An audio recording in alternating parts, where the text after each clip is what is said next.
Hein. Alors cette ganterie, Julien, c'est la plus ancienne ganterie en activité encore aujourd'hui. Le gant, ça remonte à quand?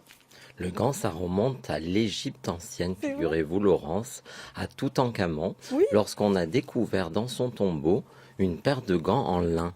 Il y incroyable. avait aussi des versions qui disaient que les gants étaient en cuir, mais moi je vais vous expliquer pourquoi ils ne seraient pas en cuir. Oui, C'est expliquez-nous. parce que Charlemagne, justement, c'est lui qui a autorisé au Moyen Âge Oui. la fabrication des gants en cuir. Ah bon? Avant, ça n'était pas autorisé. Oh, c'est une belle histoire. Il y a Catherine Oui. de Médicis aussi, hein, qui Catherine de contribue. Médicis, oui, vers 1540, elle installe les gants, elle parfumés, à Grasse, qui est au départ la capitale du cuir et qui est devenue aujourd'hui la capitale du parfum. Mm, mm. Et vous savez qu'avant, à cette époque-là, on ne se parfumait qu'avec les gants C'est vrai. et le jus de parfum n'existait pas encore. Il est apparu sous Louis XV. Oh, c'est passionnant. Le gant est sans langage, hein, élément de séduction. C'est Voilà. un élément de séduction, effectivement. C'est-à-dire Par qu'une femme qui se dégante Oui.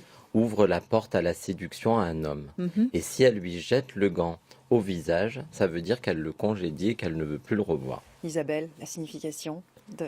C'est exactement ça, c'est une seconde peau finalement, c'est comme se dévêtir, dévêtir son cœur par exemple. Effectivement, quand la femme enlevait son gant devant un homme, ça voulait dire qu'il avait un ticket. C'est clair. Gagnant. Exactement.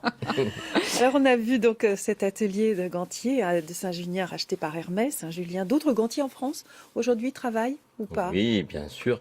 Il y a plusieurs gantiers. Moi, je vais vous en Oui. citer 6. Il y a les gantiers, la ganterie Cos, qui a été rachetée par Chanel Chanel. en 2012. Voilà. Vous avez à Saint-Junien aussi, il y a aussi les gants Agnel. Vous avez Marianne, qui est une toute petite ganterie avec 4 artisans C'est vrai. seulement. Ouais. Vous avez les Diguerre Barnier, très très connu aussi, Ah bon. et également la Maison Fabre. D'accord. Il y a un musée du gant. À Millau. Musée... Ah oui, Oui, il a tout les à fait. gants de la Belle et la Bête. C'est ça. C'est fou. Là, le gantier, donc Olivier Fabre, Oui. pour les 60 ans du film La Belle et la Bête, qui a été tourné en 1946, Ouais. a fait une réplique des gants de la Bête et il les a offerts gentiment au musée de Millau. Oh.